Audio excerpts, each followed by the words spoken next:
All right, hey everybody, and I hope you guys are all doing well. Today we're going to be talking about UNICEF and its impacts on public policy, especially within the Democratic Republic of Congo.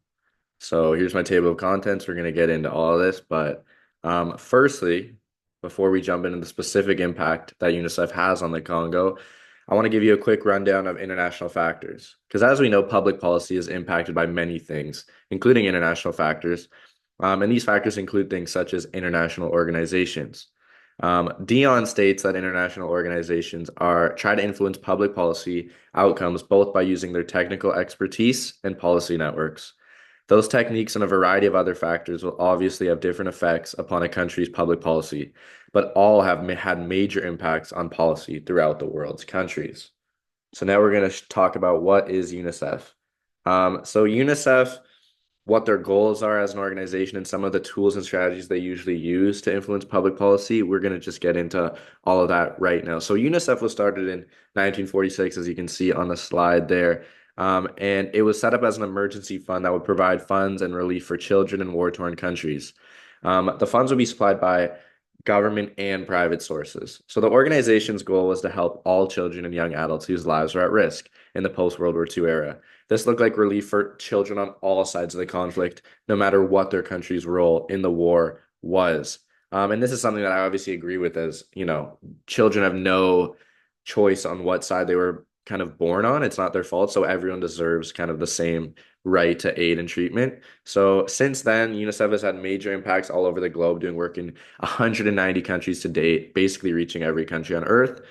And the strategies that they use to influence public policy, there are many, but a couple that I want to talk about are collecting data on various topics and issues, and then publicizing this through reports and advocacy efforts, supporting governments, and advocating for children's needs through supporting policies that will benefit children and young adults. We're going to get into that later, but first I want to shift and let's give you a brief rundown of the Democratic Republic of the Congo, the DRC. So it's the second largest country in Africa, the 11th largest in the world. 102 million people live there. And while the country is home to beautiful landscapes, ecosystems, and an abundance of natural resources, it has been one of the poorest and most violent countries since its independence from Belgium. It's been plagued by civil wars starting in the late 1990s and still lasting to this day, although a lot smaller than they were before. So it makes sense that in a country as mismanaged and as poor as this, that UNICEF has had quite an impact on public policy, especially as the safety and aid of children has never really been on the forefront of the government's mind, as they're constantly changing and constantly fighting for power. And UNICEF has stated as of recently that the DRC is one of, if not the most dangerous place on earth to be a child right now. So let's get into UNICEF's impact on public policy. So first, we're starting with our first strategy they use, that's collecting data. So UNICEF runs quite a few surveys in the DRC, collecting information from people on all sorts of topics. But I specifically want to discuss the multiple indicator cluster survey, which is basically a survey that collects data, sorry, from women and children. And before 1990, there was no survey like this in the country. So situations of children and women were unknown. This meant that there was little policy in place to protect women and children from acts of sexual violence, domestic abuse, and overall health issues.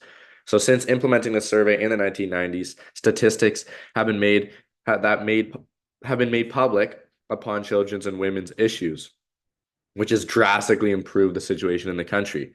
And now that has ensured that children and women are not exposed to sexual violence, have protection against things like AIDS, and have access to vaccines and medical care. One such example of that in the country before this was the glaring disparity of access to medical care for women of reproductive age. So they just could not, there was such a disparity between groups of people in the country. It was not equal. And since that, UNICEF has come in, they've been responsible for providing most of the medical care.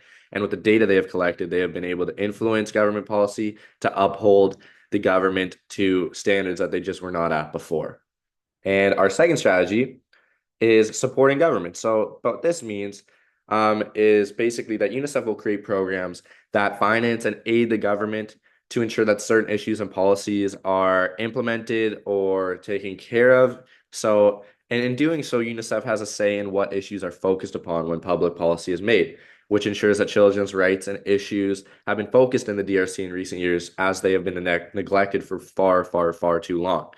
So, such as UNICEF's recent effort to protect children from a monkeypox outbreak that has recently hit the country.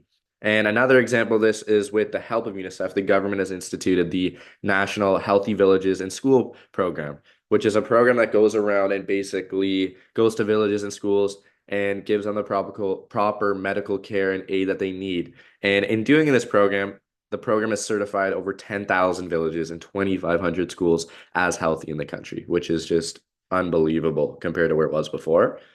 And our last strategy that we're going to talk about is advocating for children's rights. So this goes hand in hand with the second strategy of supporting the government, but there's a key difference between the two.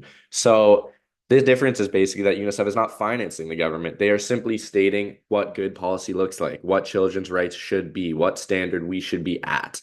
And this is important as by publicizing what is good for children's rights, the government's view can change and we can pressure that government into changing their policy. So UNICEF will recommend or support policy that will positively affect children and the issues they face.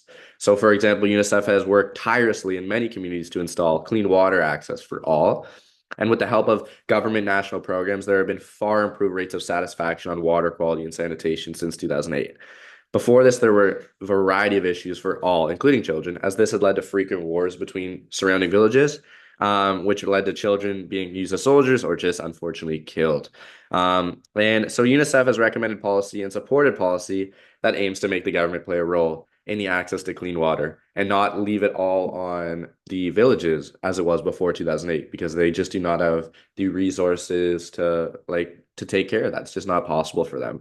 And yeah, so overall, I think it's clear that, these three strategies used by UNICEF in the DRC have had massive impacts and changes on the public policy and quality of life for children in the country. I hope you guys have all enjoyed my presentation. Thanks for listening. Here are my references, and that is it.